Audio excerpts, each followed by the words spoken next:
السلام علیکم دوستو، اٹس می کرن آفتاب۔ تو آج کی کہانی کا ٹاپک ہے خوفناک رات۔ دادی کہتی ہیں کہ وہ بڑی خوفناک رات تھی۔ شام سے بارش ہو رہی تھی اور ایک طوفان آیا ہوا تھا۔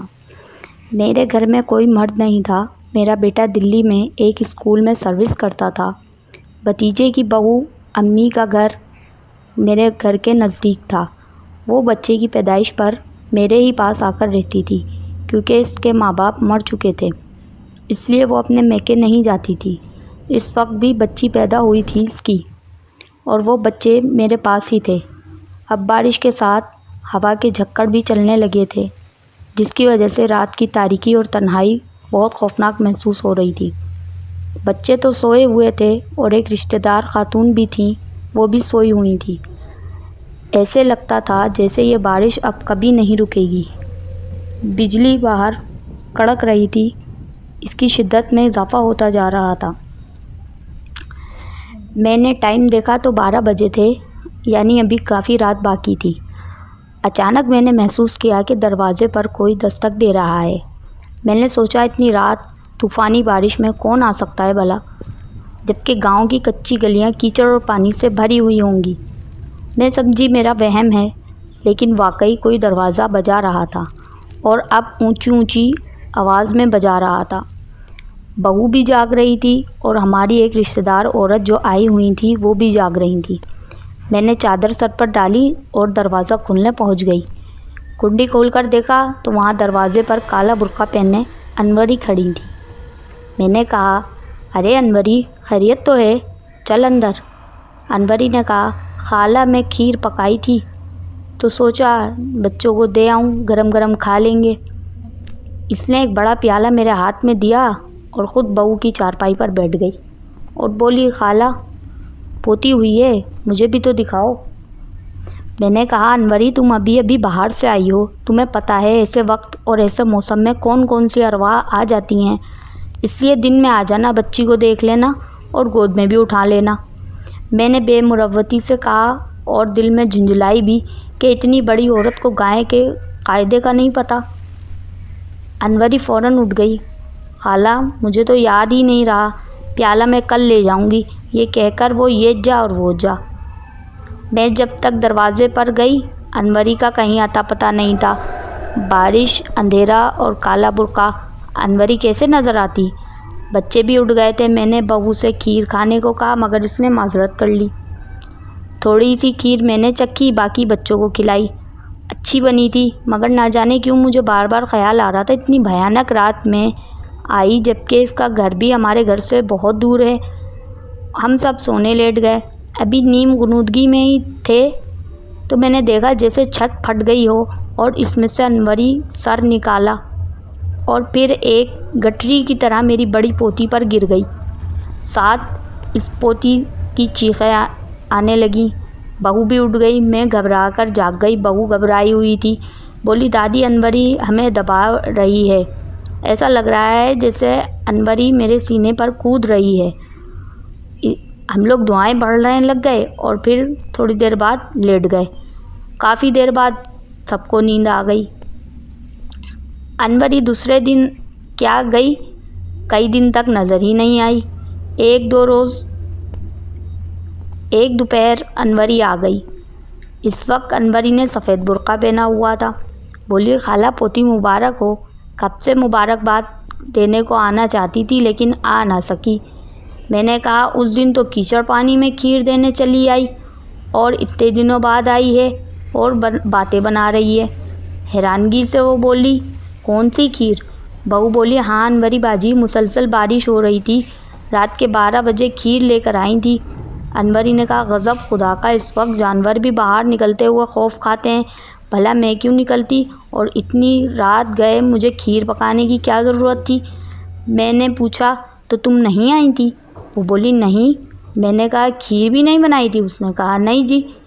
میں نے تو یہ جو پیالہ تمہاری نشانی ہے ثبوت کے طور پر، وہ پیالہ لا کر دکھایا تو وہ جیسے اچھل پڑی۔ خالہ سچ کہوں، گاؤں میں تو مٹی کے برتن استعمال ہوتے ہیں، پھر سفید چینی کا پیالہ میں غریب کے ہاں کیسے لائی؟ نہ پیالہ میرا اور نہ میں لے کر آئی۔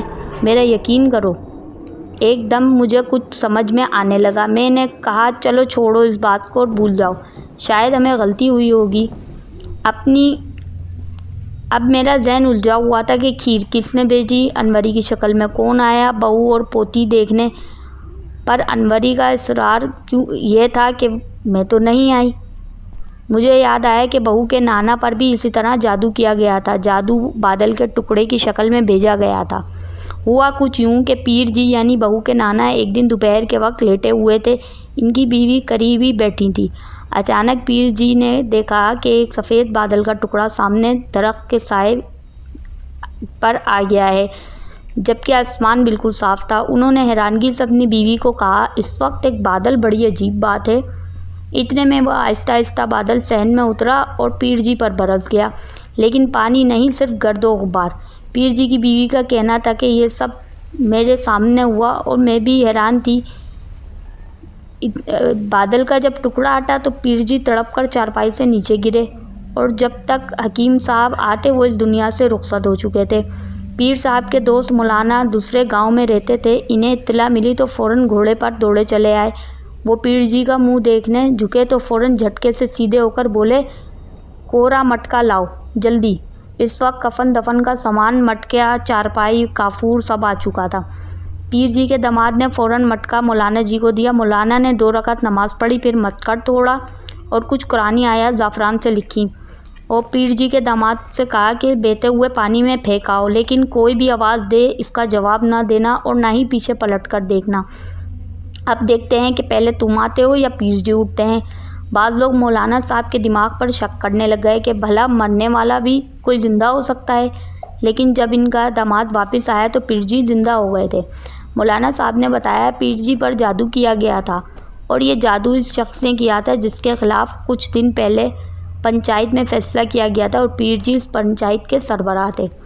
یہ بات مجھے یاد آئی تو میرا دل کانپ گیا، مگر ابھی میرے پاس کوئی بھی واضح ثبوت نہیں تھا۔ ایک روز شام کے وقت میری بہو چولہے کے پاس بیٹھی چائے بنا رہی تھی، بڑا پوتا چھت پر پتنگ اڑا رہا تھا۔ اتنے میں دروازہ کھلا اور بہو کی خالہ زاد بہن سیدھی بہو کی طرف آئی۔ میں نے اس کے عجیب انداز پر کہا، ارے کبرا، خیر تو ہے؟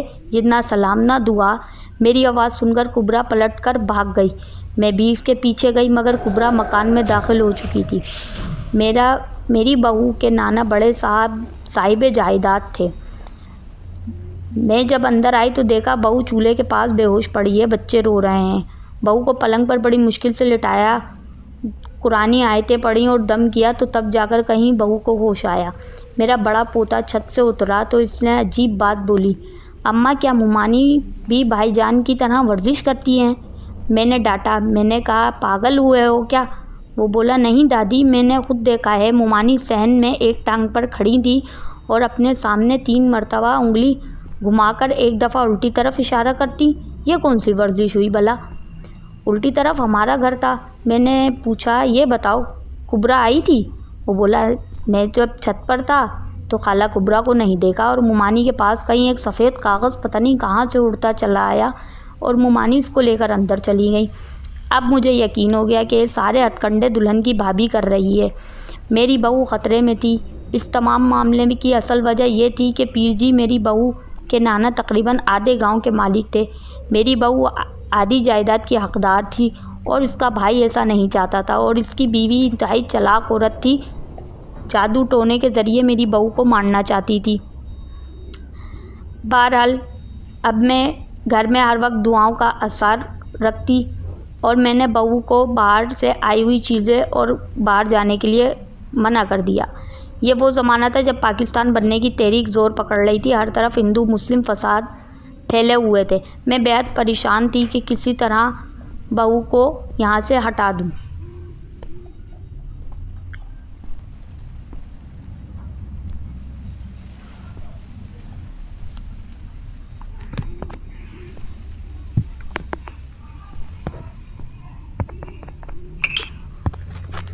اسی دوران ایک دن مغرب کا وقت تھا۔ بہو صحن میں لیٹی ہوئی بچے کو دودھ پلا رہی تھی کہ اچانک اس کی چیخوں کی آواز سنی۔ میں نماز چھوڑ کر بھاگی۔ میں نے دیکھا بہو اپنا پاؤں پکڑے چیخ رہی ہے، اس کے پاؤں کے انگوٹھے سے خون بہہ رہا ہے۔ میں نے پوچھا، کیا ہوا، کیسے ہوا؟ بہو اپنے آواز میں نہیں تھی۔ میں نے بڑی پوتی سے کہا جاؤ پانی لے کر آؤ۔ جب اس کو پانی پلایا تو اس نے بتایا کہ میں نے دیکھا سکینہ یعنی میری بہن اندر آئی اور پاؤں کی طرف کھڑی ہو گئی اور فوراً سے چاقو نکال کر میری انگوٹھے پر 4-5 وار کیے اور بھاگتی چلی گئی۔ میں نے پوتی سے پوچھا، اس نے کہا برقع اوڑھے ہوئے دادی سکینہ تھی۔ بعد میں پتہ چلا سکینہ تو 1 ہفتے سے میرٹھ گئی ہوئی ہے۔ میں نے بہو کے پاؤں کی مرہم پٹی کروائی۔ تقریباً 8 دن میں پاؤں ٹھیک ہوا، لیکن ٹانگ کے جوڑ پر ورم آ گیا۔ حکیم صاحب کو دکھایا تو انہوں نے کہا زخم ٹھیک ہوگا تو ورم بھی اتر جائے گا۔ ہم مطمئن ہو گئے۔ بہو اب لنگڑا کر چلتی تھی، مگر مجھے نہیں پتا تھا کہ دشمن اپنا کام کر چکا ہے۔ ہندو مسلم فسادات، لوگ گاؤں چھوڑ کر بھاگنے پر مجبور ہو گئے۔ ہم بھی کراچی آ گئے۔ ورم آہستہ آہستہ پھوڑے کی شکل اختیار کر گیا اور اس کے بعد ناسور بن گیا، جس نے تمام ٹانگ کو لپیٹ میں لے لیا۔ اس طرح میری بہو دشمنی کی نذر ہو کر اس دنیا سے رخصت ہو گئی۔ میں سوچتی ہوں وہ لوگ کامیاب رہے، کیونکہ ساری دولت ان کو مل گئی۔ اب بٹوارے والا کوئی رہا ہی نہیں، مگر خدا کی لاٹھی بے آواز ہوتی ہے۔ میری بہو کی بھابھی جو کہ عمل کروا رہی تھی، اس کو اس کے دونوں بیٹے 3 سال کے اندر ٹی بی ہو کر مر گئے۔ بھابھی خود بارش میں چھت سے گرنے سے ہلاک ہو گئی۔ کوئی نام لینے والا نہ رہا، فائدہ وہ بھی نہ اٹھا سکے اور اپنا بوجھ الگ بن گئے۔